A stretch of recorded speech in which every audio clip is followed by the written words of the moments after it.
Queridos irmãos, queridas irmãs, hoje nós estamos celebrando a Imaculada Conceição de Maria.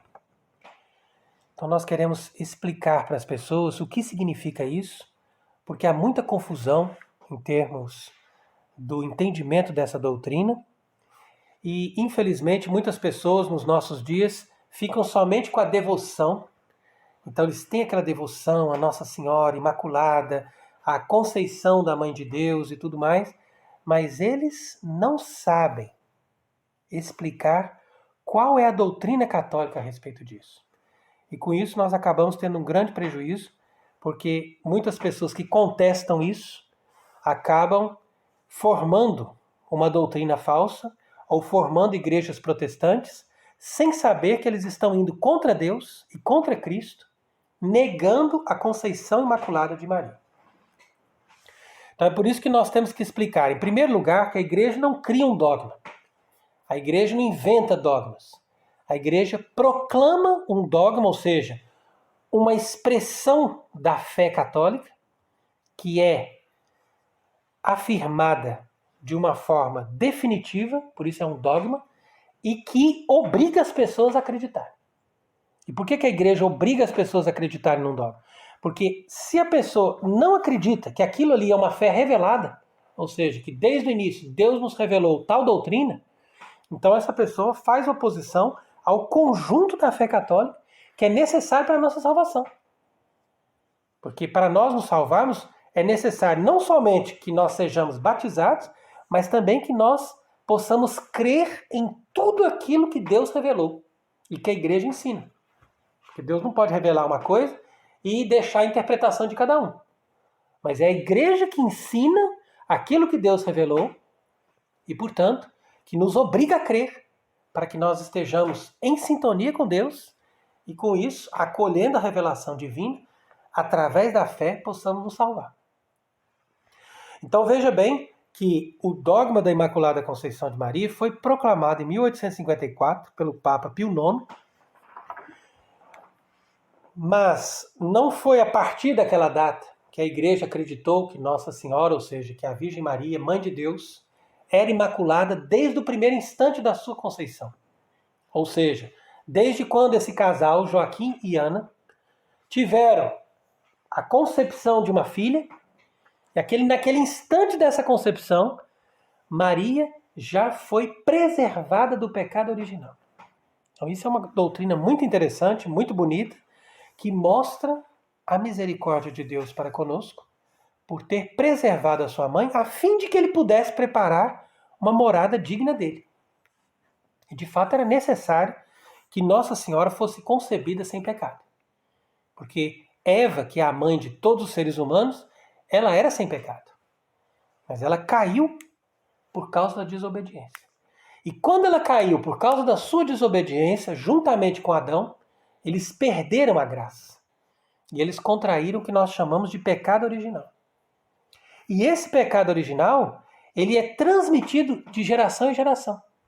Então, a criança já nasce com o pecado original, não porque ela tem uma culpa, que a criança não tem culpa, mas porque ela tem a geração que vem de Adão e Eva. E essa geração coloca essa criança, de uma certa forma, em vínculo de amizade com a serpente, com Satanás. Porque foi isso que se criou no momento do pecado original. Quando eles desobedeceram a Deus, eles criaram um certo vínculo com essa serpente que estava ali para seduzir no paraíso. E a partir desse momento, então, todos os seres humanos e tudo aquilo que Deus entregou para o homem, que faz parte da criação na face da terra, ficou contaminado pela presença, pelo poder de Satanás. E é por isso que nós fazemos exorcismos sobre a criança que está sendo batizada. Porque mesmo que ela seja recém-nascida, ela precisa se liberar desse poder do demônio, porque ela é propriedade do demônio. Então isso é uma coisa muito séria. E nós só nos livramos dessa propriedade de Satanás pelo batismo, porque no batismo se configura a redenção de Cristo, que foi feita na cruz e que nos liberta desse poder de Satanás. Agora, como que Nossa Senhora se preservou do pecado original se Cristo ainda não tinha morrido na cruz? Então essa é a questão. Até porque diz também na carta aos Romanos que todos pecaram e estão privados da glória de Deus.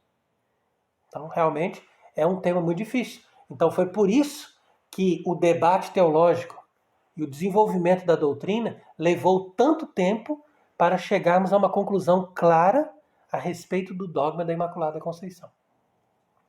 Mas, na medida em que a igreja entendeu que era necessário que a Virgem Maria fosse concebida sem pecado, então a igreja procurou se aprofundar na doutrina e nas escrituras para compreender qual é o fundamento desse dogma diante da revelação divina.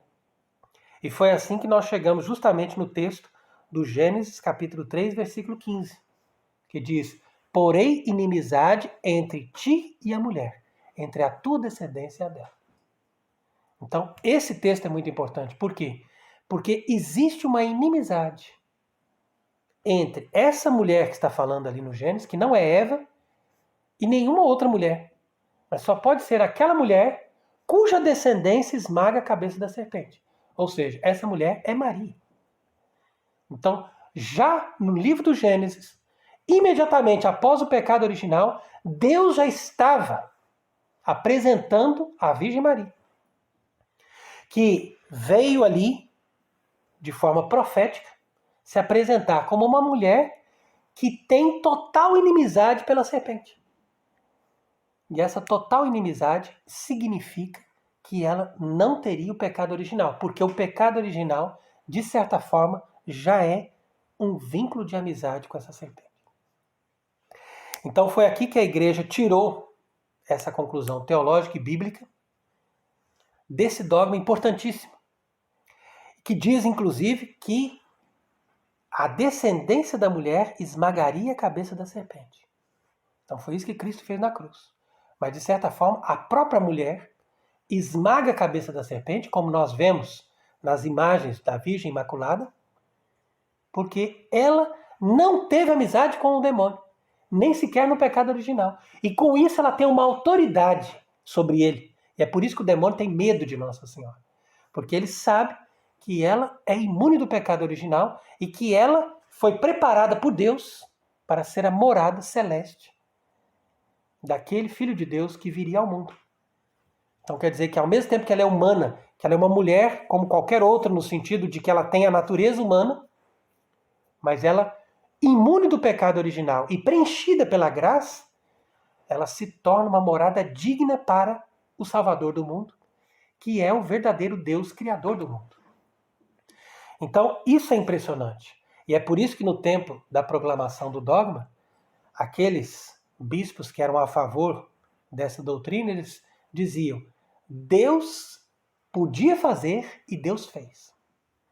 Então, de fato, isso é muito interessante porque, normalmente, na lógica das coisas, Deus não poderia aplicar uma coisa do futuro no passado.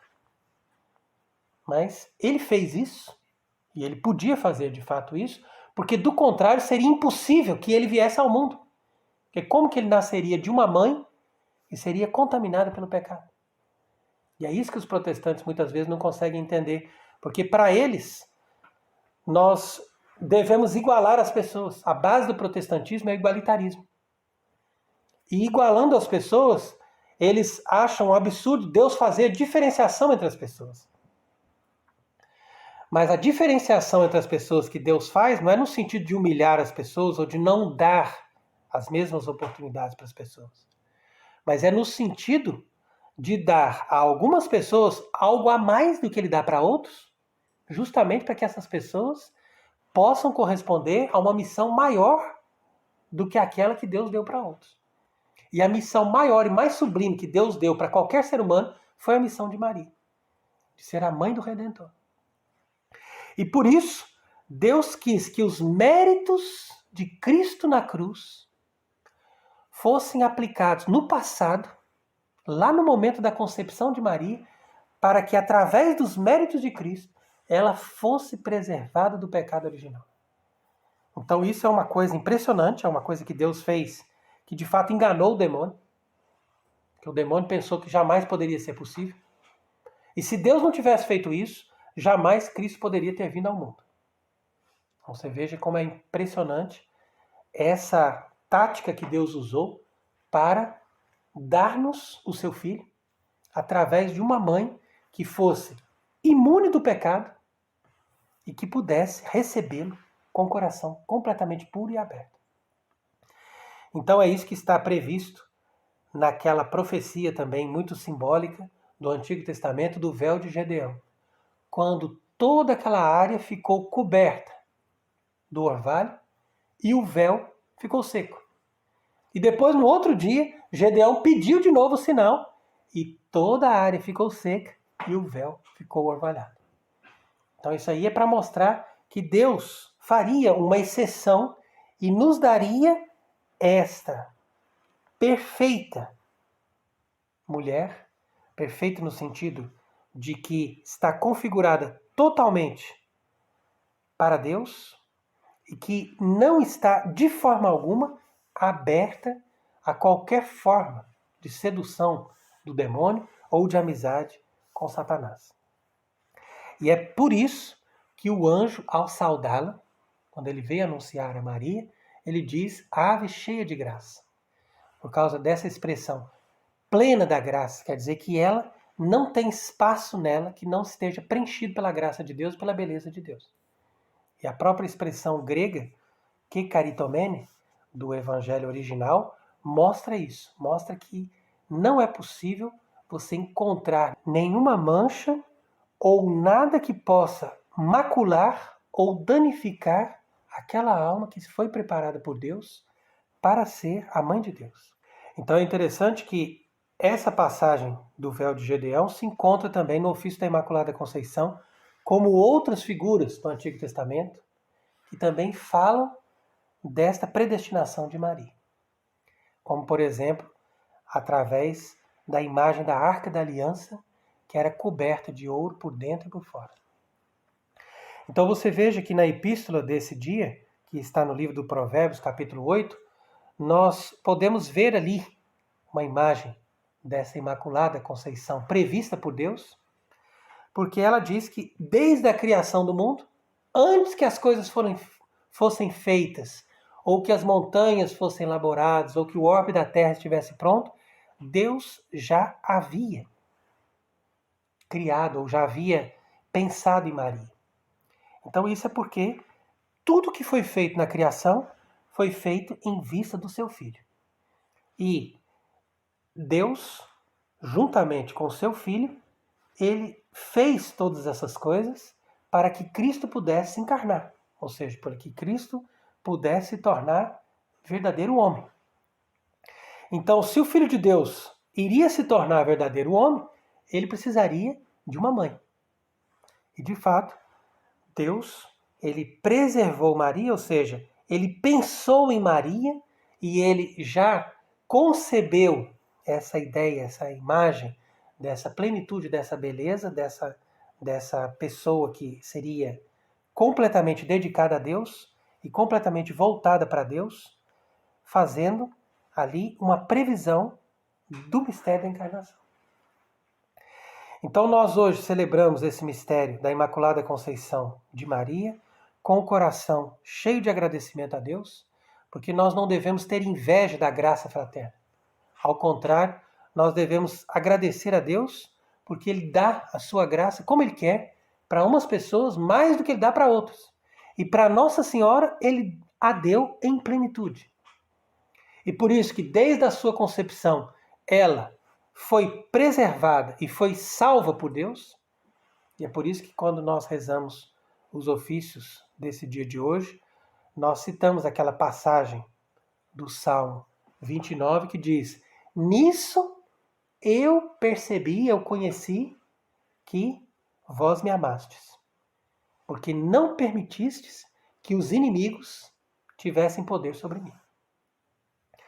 Então, tenhamos essa mesma atitude de agradecimento a Deus e de amor a Deus que nós vemos naquela que foi preservada do pecado original e, junto com ela, agradeçamos a Deus por ter feito tantas grandes coisas naquela que Ele escolheu para ser a mãe do seu Filho e para ser a mãe de todos aqueles que foram remidos pelo seu Filho.